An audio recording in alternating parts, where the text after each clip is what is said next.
belaka kata pengkhotbah. Kesia-siaan belaka, segala sesuatu adalah sia-sia. 2 ayat 11. Ayat 11 dibaca.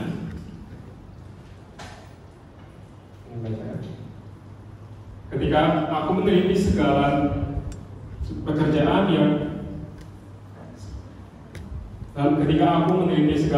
yang telah dilakukan tanganku dan segala usaha yang telah kulakukan, untuk itu dengan jerih payah lihatlah segala sesuatu adalah kesia-siaan dan usaha menjaring angin. Memang tidak ada keuntungan di bawah matahari. Nah, bagaimana perasaan teman-teman ketika baca ayat ini? Pengkhotbah jujur aja adalah next. Nah, ini berapa banyak gitu yang sudah dijawab tadi. Next. Pengkhotbah jujur aja. Itu ketika kita membaca kitab ini mungkin kita nggak nyaman gitu ya, nggak nyaman. Tapi teman-teman, pengkhotbah ini ada setelah Amsal. Nah, Amsal kalau teman-teman pernah baca, Amsal itu penuh dengan hikmat, penuh dengan nasihat yang katanya wah kalau baca adem banget gitu ya, gampang mudah dimengerti gitu kan. Andai seperti gitu ya, seperti seorang perempuan, seorang guru yang baik gitu yang membimbing muridnya gitu kan.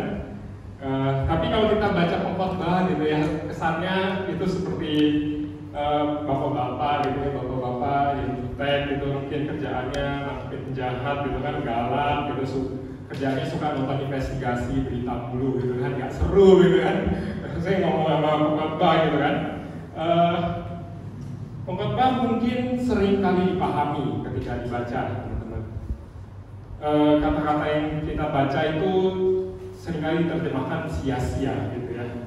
Namun terjemahan aslinya itu Hebel. Nah, judul hari ini itu Habel. Sebenarnya Hebel itu ya sama gitu ya. Coba next. Ya, Hebel ya apa? Ya terserah kamu mau ngomong kayak gimana gitu ya. Itu artinya dalam bahasa Ibrani itu udara fana tidak kuat sementara. Sekarang coba kita ambil nafas, ya nafas. Oh teman-teman nggak bisa buka ya. Oke, nafas gitu ya, coba teman-teman ambil nafas terus buang. Terus coba tangkap gitu ya, bisa nangkap kasih ke saya kasih 100.000 gitu. Nggak ada, nah saya kasih 100.000 sekarang ya, bisa nangkap.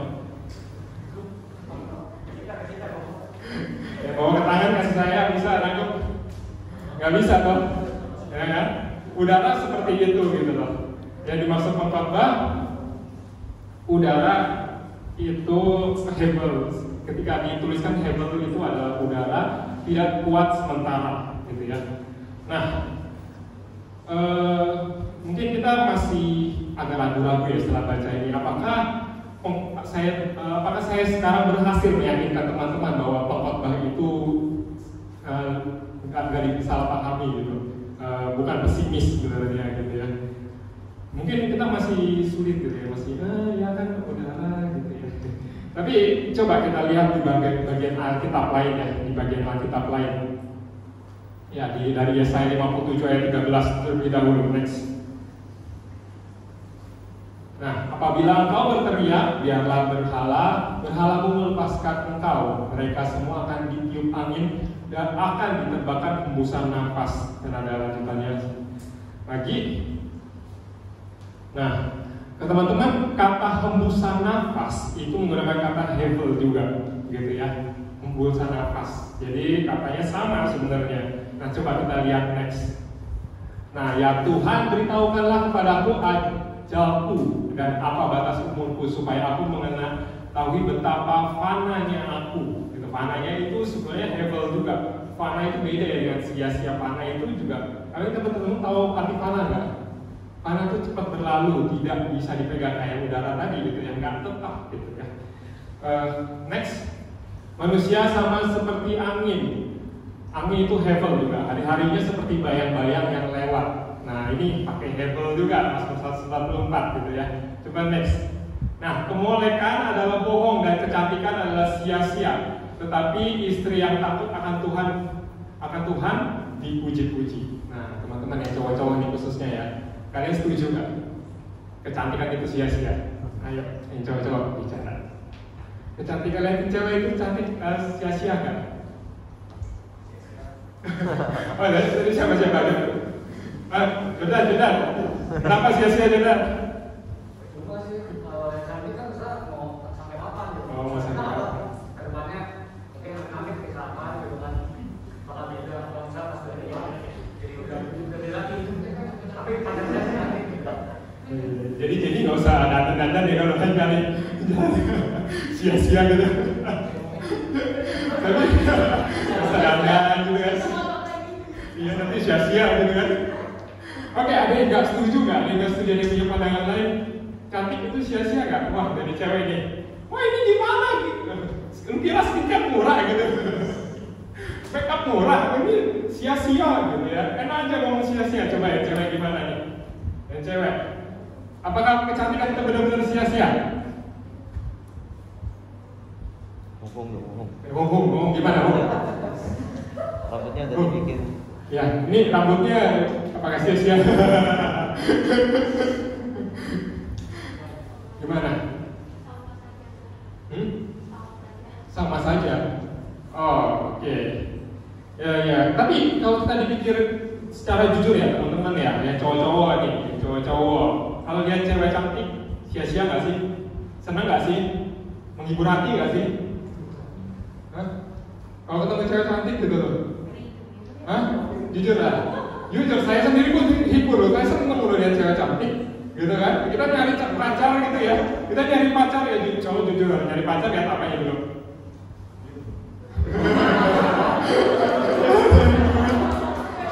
Keluarin dompet dulu gitu. Nyari apa? Lihat fisiknya dulu dong, ya kan? Masa kita langsung, halo, akunmu berapa? Akun bangun berapa? Nggak mungkin gitu, atau kamu percaya Tuhan atau tidak gitu kan? Dikira saksi Yehova gitu kan? Masih lihat cantik gitu kan? Lihat cantik dulu gitu loh. Kita lihat cantik dulu, apakah sia-sia? Enggak. Kecantikan itu menarik magnet buat kita, buat cowok-cowok gitu loh. Gitu loh. Kita jujur aja, kecantikan itu nggak sia-sia, tapi kecantikan itu cepat berlalu. Tapi istri yang takut akan Tuhan dipuji-puji. Kecantikan itu nggak menjamin orang itu takut akan Tuhan. Gitu loh. Oke, sampai sini ngerti ya? Paham ya? Apa maksudnya Hebel yang saya bilang nggak spesifis itu toh, gitu kan? Oke, next.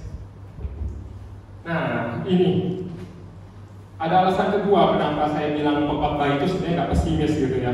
Karena yang menulis pengkhotbah ini sesungguhnya adalah seorang raja. Siapa yang tahu? Ayo. Siapa yang tahu? Siapa mau tulis pengkhotbah? Ayo. Siapa? Salomo kan?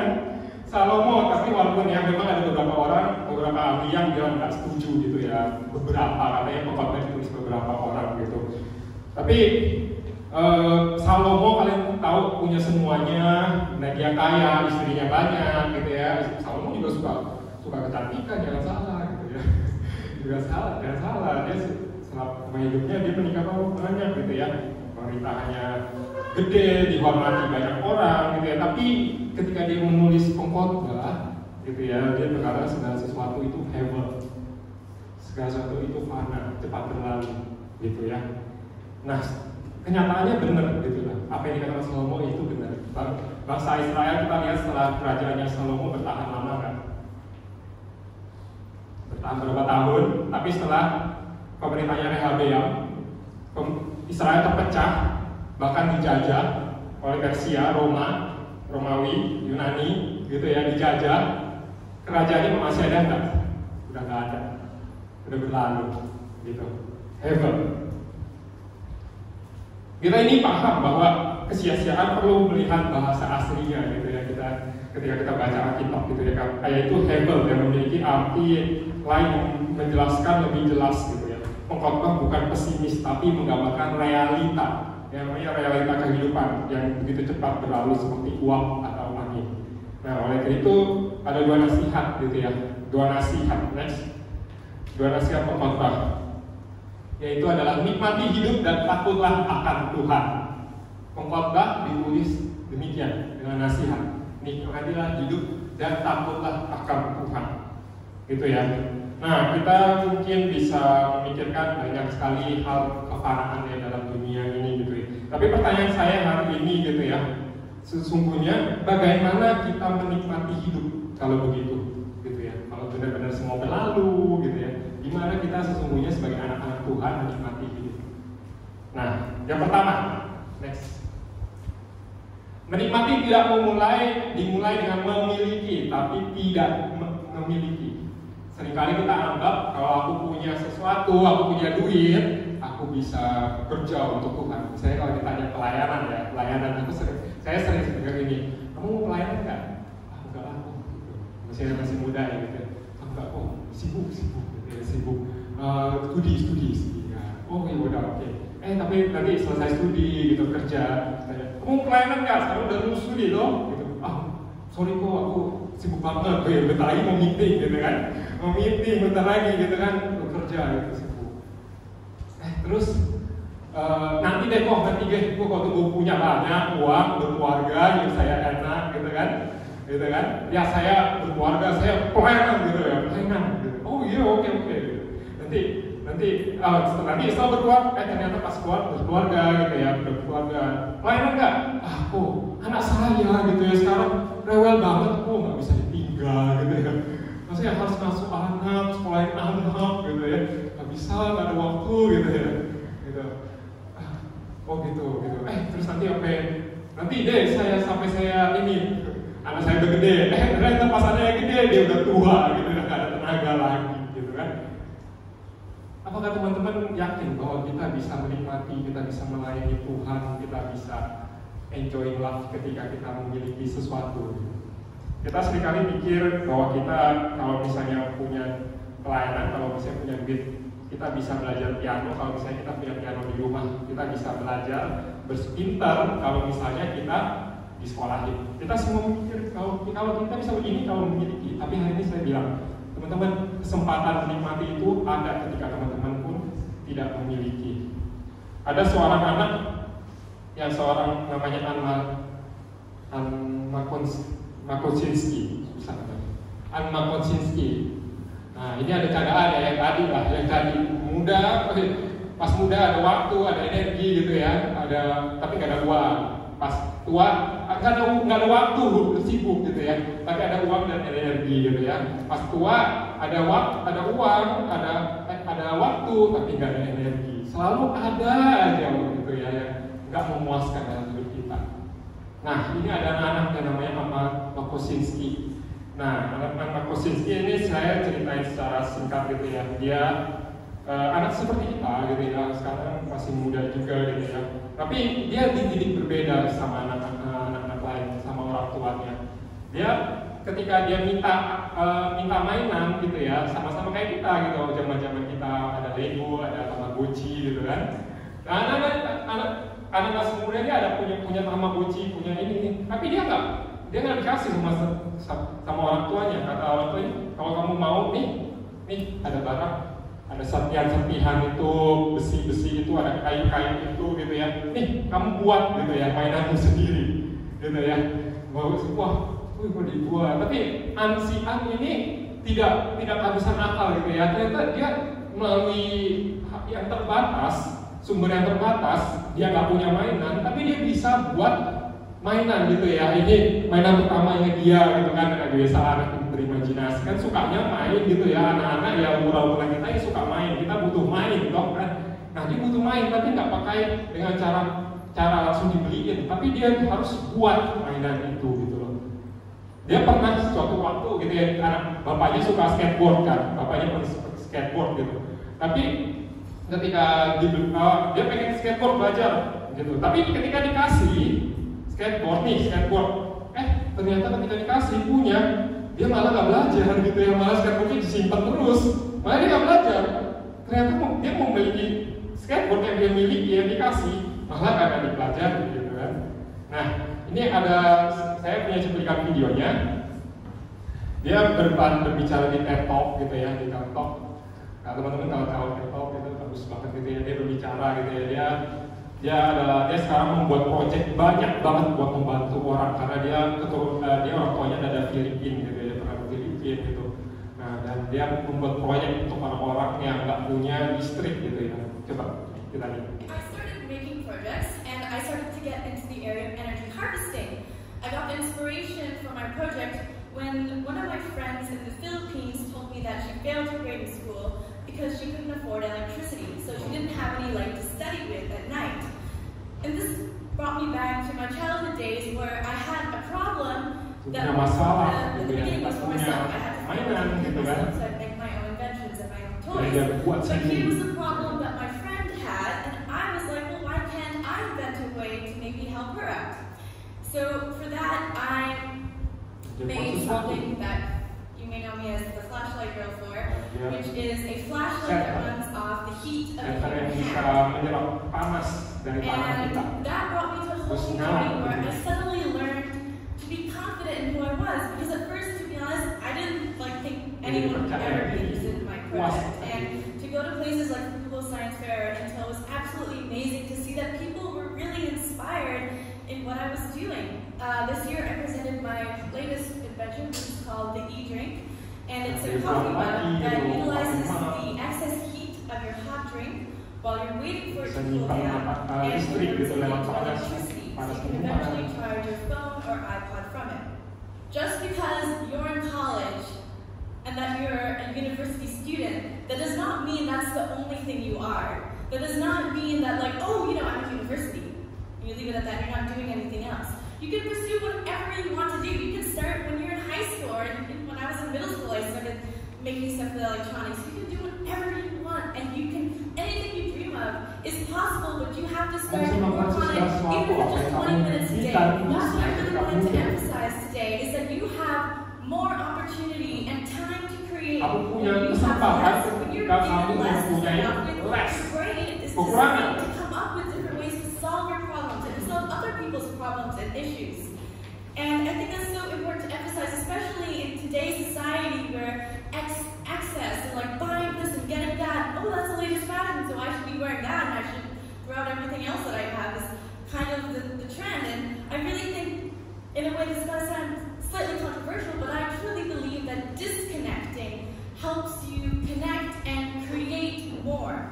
You don't think about it, but you'll pick up your phone, you'll check it a couple seconds or a minute. Ever so often, and you think, oh, I'm just briefly checking my phone. But if you add up every single minute, every single second you spend on your phone per day, it's pretty terrifying.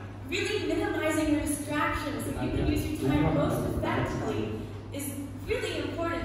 If there's one thing I can leave you with today, for all of you who possess phones or even other devices, small electronic devices, it is that the next time you pick up your phone, think of all the possibilities off your phone and not on it. Thank you. Oke. Tadi dia bilang apa? Kalau misal kamu mempunyai banyak kesempatan jika kamu disconnect gitu ya. Disconnect itu apa? Nggak online gitu ya kamu. Coba kamu hitung sekarang kalau misalnya kamu di berapa banyak kesempatan ketika kita nggak melihat HP kita. Saya iseng-iseng search gitu ya, berapa banyak screen time gitu ya kita melihat layar per hari gitu ya. Kalau orang-orang ada beberapa yang bilang ternyata rata-rata tuh mengejutkan ternyata jumlah kalau dihitung dikit-dikit. Mungkin kita nggak lihat HP terus-terusan ya, tapi kalau diakumulasikan gitu ya, jumlahnya itu bisa 3 jam sampai 4 jam gitu. Coba bayangkan ya, kalau misalnya 3 jam 4 jam kita tahu kita masih punya waktu 11 tahun 20 tahun itu. Terus kita pakai 3 jam per harinya gitu ya, 3 jam gitu, udah gitu kan, tambah lagi gitu kan. Coba sekarang saya pengen teman-teman tanyakan aja pada diri teman-teman gitu ya. Bukannya punya HP itu sia-sia gitu ya, kalau enggak kita nggak bisa zoom ya kemarin, nggak bisa, bukan nggak sia-sia gitu kan. Tapi tadi jika kita tahu sadar bahwa hidup itu cepat berlalu gitu ya, layaknya uap gitu ya.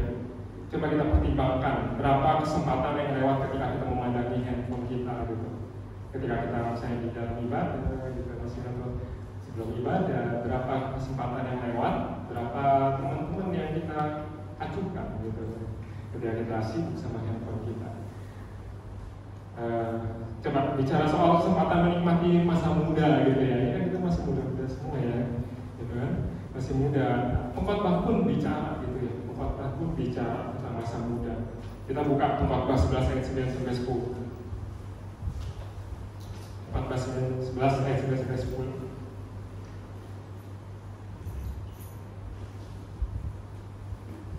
Kita bacakan. Bersukarialah hai pemuda dalam kemudaanmu, biarlah hatimu bersuka pada masa mudamu, dan turutilah keinginan hatimu dan pandangan matamu. Tapi ketahuilah bahwa karena segala hal ini Allah akan membawa engkau ke pengadilan. Buanglah kesedihan dari hatimu dan jauhkanlah penderitaan dari tubuhmu, karena kemudaan dan fajar hidup adalah kesia-siaan. Sekali lagi kesia-siaan ini heaven. Ya, teman-teman, pengkhotbah ini ada loh di perkataannya An. Teman-teman perhatikan ya. Ketika dia bilang, kamu bisa memikirkan melakukan apapun yang kamu mau, mimpikan semua hal yang kamu bisa mimpikan. Pengkhotbah bicara juga, bersukarialah hai pemudamu, biarlah hatimu turutilah keinginanmu. Aku pikir Andi ini pernah baca pengkhotbah. Gitu ya, maksudnya nggak tahu dia pernah baca atau enggak gitu ya. Tapi pengkhotbah pun sadar gitu loh, bahwa kita muda, kita punya banyak ide, punya banyak kreativitas, kita punya banyak sekali talenta. Teman-teman sekarang, generasi sekarang punya talenta lebih banyak gitu. Kadang-kadang menganjurkan buat saya gitu kreativitasnya liatin kalian di media sosial gitu. Tapi sekali lagi ini, tapi gitu ya, kita juga perlu yang namanya bertanggung jawab, be responsible, gitu ya, be responsible. Gitu. Masa muda baik orang Kristen maupun bukan kita akan berlalu gitu ya, berlalu begitu saja. Tapi mungkin kita pernah merasa ya, aku masih muda enjoy gitu ya. Tapi sekarang coba tanya ya, ini siapa di sini yang udah yang cukup senior deh, yang cukup senior. Cukup senior siapa ya? Coba Pani bahkan. Pani, kita yang sudah kerja gitu ya. Apakah berasa nggak masa mudanya berlalu? Berasa lama nggak atau begitu cepat gitu ya berlalu sampai sekarang udah kerja gitu? Hah? Udah jompo? Berasa cepat nggak? Berasa cepat toh? Bila semua orang teman-teman tanya orang tua kalian, mah berasa nggak sih masa muda itu lama? Oh berasa cepat. Saya jamin, pasti sebagian besar bilang berasa cepat, nggak terasa gitu loh. Udah tua aja, udah punya anak aja gitu kan. Jadi saya orang ketemu basa-basi apa kita, kamu ini, wah masih kecil waktu itu, waktu masih gendong, sekarang kamu udah gede ya gitu ya. Saya sama adik gitu kan, jalan ngomong gitu kan. Nah, pengkhotbah ini sebenarnya nggak melebih-lebihkan teman-teman. Lagi nggak sedang sarkasme gitu ya ketika kita baca ini gitu, atau lagi skeptis, nggak ngomong sia-sia masa muda kenapa di bawah yang enggak. Dia sedang memberikan kita hikmat dalam menjalani. Teman-teman enjoy your life, but be responsible. Gitu. With all your doing gitu, apapun yang kita lakukan. Oke, saya masuk poin kedua. Takut akan Tuhan adalah cara menikmati hidup dengan cara yang Tuhan mau. Ini adalah cara yang Tuhan bicarakan melalui khotbah. Nah, takut akan Tuhan ini bukan emosi ya, kayak kita kelihatan lihat setan gitu, takut gitu kan, atau takut dipukul gitu kan, enggak gitu loh, enggak. Takut ini bukan gitu ya. Takut ini adalah fokus kepada pribadi Tuhan, gitu ya. Fokus terhadap pengenalan Tuhan itu siapa, gitu ya. Fokus terhadap pengenalan Tuhan itu siapa. Teman-teman tahu nggak Tuhan itu siapa? Tahu. Teman-teman bisa kasih tahu saya banyak gitu kan. Maha besar, maha kuasa, segala hal. Ya kan tahu ya. Nggak usah diajarin gitu kan. Tapi ya ini dosen saya suka canda gitu ya. Kita tuh lebih suka takut sama setan gitu ya daripada sama Tuhan. Ini pernah dia ngajarin, nanti pasti kejar dengan lampir, kenapa sih namanya susah ngesot gitu ya, ngeri lupa gitu. Ngapain kamu ngapain kamu takut sama susah ngesot gitu ya? Kan tendang aja gitu lah, dia ngesot, kamu lari gitu jalan gitu kan. Kamu jalan, ngapain kamu takut? Gitu, oh takut Pak, karena nanti tiba-tiba dia bisa muncul sana, muncul sini gitu loh, bisa muncul depan saya gitu, bisa muncul di mana-mana gitu, ngeri Pak gitu. Oh gitu ya, ngapain kamu takut gitu, teman-teman? Apa yang dibilang murid itu sebenarnya tentang membicarakan setan yang maha hadir, ya nggak sih, maha hadir. Kita takut gak kalau misalnya ketemu sama pribadi yang maha hadir? Takut gitu ya. Tapi sebenarnya atribut maha hadir itu milik Tuhan gitu loh, bukan milik setan gitu loh. Atribut maha hadir itu milik Tuhan gitu loh. Tapi kenapa kita tahu Tuhan yang maha hadir, tapi kita nggak takut gitu loh? Gitu loh. Nah sesungguhnya saya hari ini banyak sekali kita bisa kenal Tuhan, tapi kita ingin lihat Tuhan yang hidup, Tuhan yang hidup, gitu ya. Nah sesungguhnya sebenarnya kita ini ketika jatuh ke dalam dosa kita mati, gitu ya. Kita telah mati secara oleh dosa. Kita mati bukan sekedar fisik, teman-teman. Namun mati adalah terpisah dari Tuhan, terpisah dari Tuhan. Sesungguhnya ketika kita mengalami bahwa ketika manusia mati bukan hanya mati manusiawi, namun juga yang namanya mati secara rohani. Itu benar. Ya, Tuhan ingin kita mengenal Dia sebagai Allah yang hidup. Nah, Allah yang hidup itu memberikan kehidupan bagi manusia yang mati. Tadi saya sudah bicara. Manusia yang mati, apa sih maksudnya manusia yang mati? Gitu. Kita kan tahu Allah itu hidup. Kristus yang sudah bangkit, gitu ya, mati di kayu salib dan bangkit. Tapi apa sih manusia yang mati? Gitu? Kita tuh masih hidup, gitu, masih napas, masih napas kan saya tadi. Coba, mati itu sebenarnya ada 3 jenis teman-teman. Kematian jasmani, kematian rohani, dan kematian kekal. Kematian jasmani, guys. Kematian jasmani itu terpisahnya tubuh dan jiwa. Gitu ya, kita kalau misalnya lihat orang mati, kita tahu lah kita cuma lihat fisiknya aja, tapi jiwanya udah gak ada gitu sama-sama kita. Nah, sedangkan kematian rohani itu adalah upah dari dosa. Saya akan teman-teman untuk lihat Kolose ayat 13.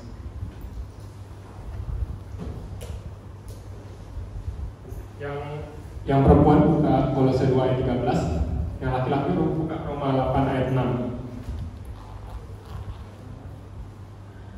Kolose 2 ayat 13, yang laki-laki buka Roma 8 ayat 6. Oke, yang laki perempuan dulu, sudah ketemu?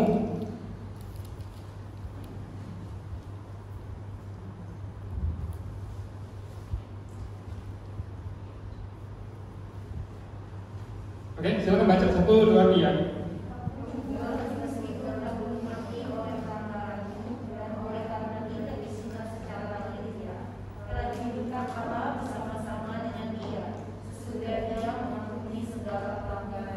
Oke, teman-teman yang laki-laki lupa. Laki. 1, 2, 3.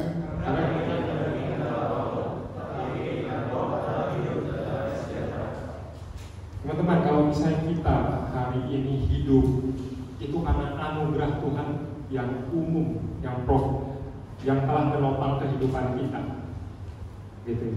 Tapi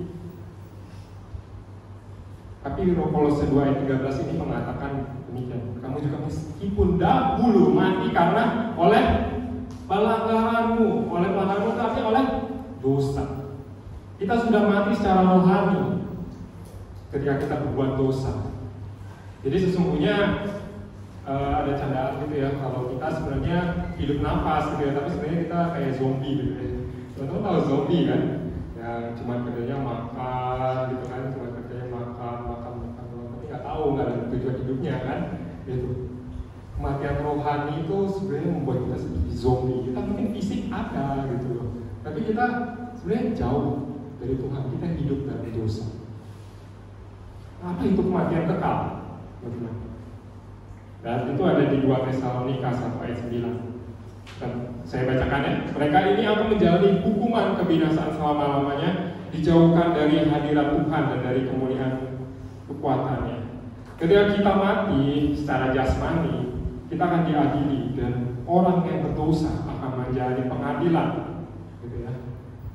Orang-orang yang tidak menerima anugerah kehidupan dari Allah akan mati dan terpisah dari Allah. Gitu. Jadi teman-teman, kalau misalnya ditanya mati itu apa, nggak mati secara fisik.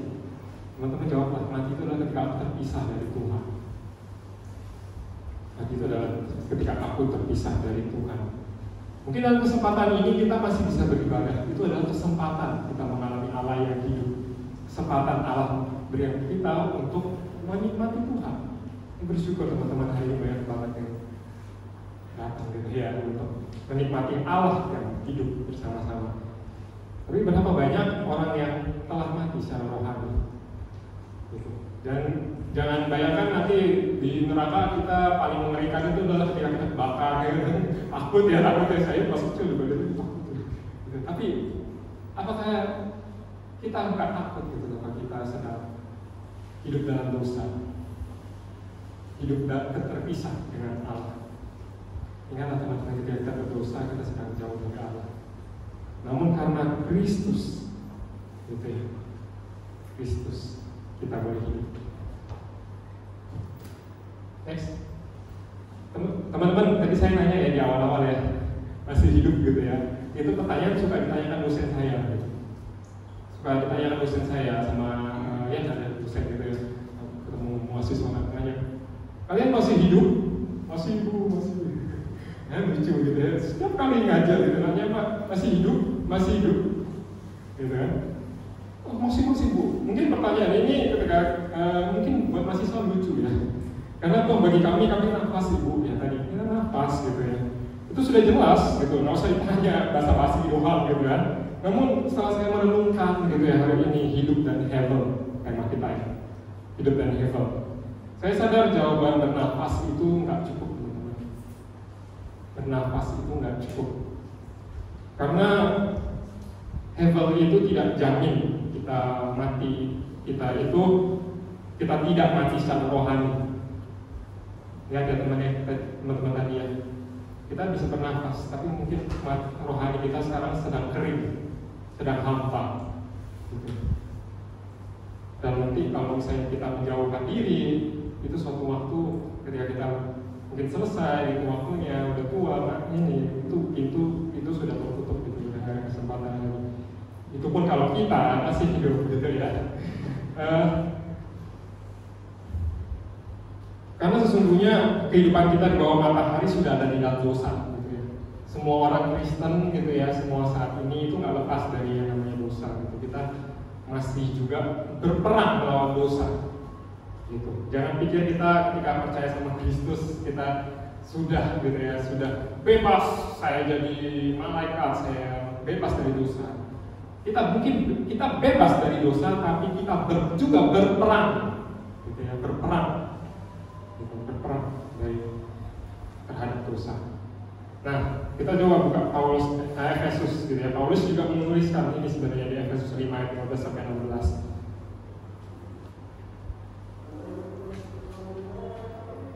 Saya bacakan 16-17. Dan pergunakanlah waktu yang ada, karena hari-hari ini adalah jahat.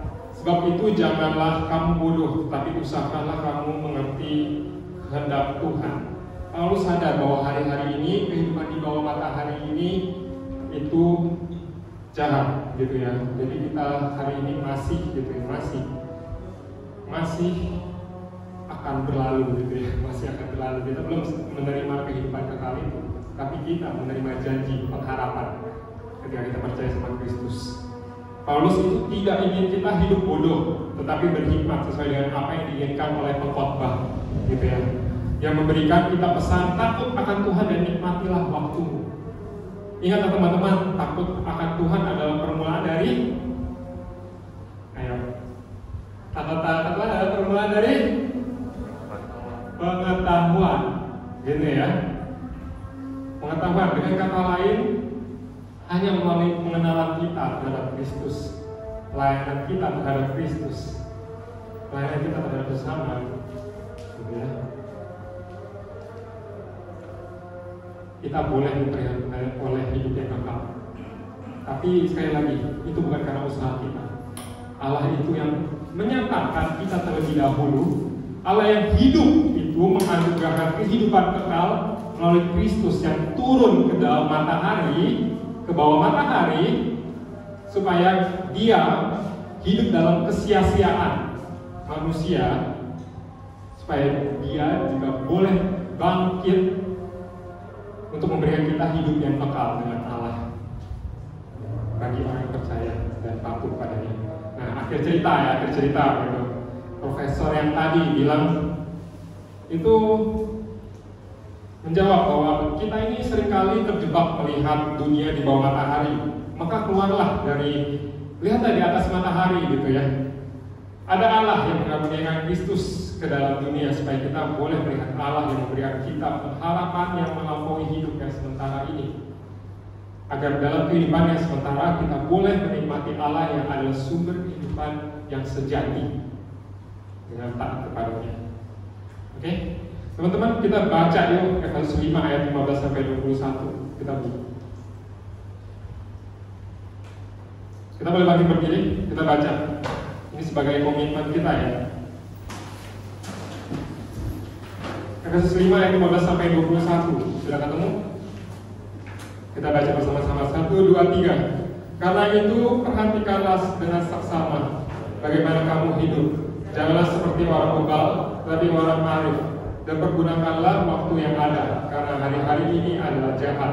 Sebab itu janganlah kamu bodoh, tetapi usahakanlah kamu mengerti kehendak Tuhan. Dan jangan kamu mabuk oleh anggur, karena anggur menimbulkan hawa nafsu. Tetapi hendaklah kamu penuh dengan roh. Dan berkata-katalah kepada orang lain yang lain dalam mazmur, hidup pujian-pujian, dan nyanyian rohani. Bernyanyi dan bersoraklah bagi Tuhan dengan segenap hati. Ucaplah syukur senantiasa atas segala sesuatu dalam nama Tuhan kita Yesus Kristus kepada Allah dan Bapa kita. Dan rendahkanlah dirimu kepada yang lain dalam takut akan Kristus. Silakan dulu. Saya punya pertanyaan Pak. Kita bisa bawa ini ke dalam refleksi pada waktu di sebelah. Oke, buat refleksi aja ya. Apa sekarang bagian dalam hidup kita yang sia-sia, teman-teman? Apakah itu screen time, melihatin HP terlalu lama gitu ya? Apakah itu pornografi? Apakah itu nyontek, mencuri? Apakah itu melawan orang tua? Apakah itu game? Apa? Yang sia-sia yang kamu membawa menjauh dari Tuhan. Saya berikan waktu kita untuk berdoa. Saya pribadi, bagaimana iman percaya pada Yesus menolong kamu untuk memiliki makna di dalam balik keseharian kamu di rumah, sekolah, dan kantor? Ini boleh dipikirkan, boleh direnungkan. Saya berikan kita waktu 1 menit, 2 menit kita merenungkan ini dalam doa.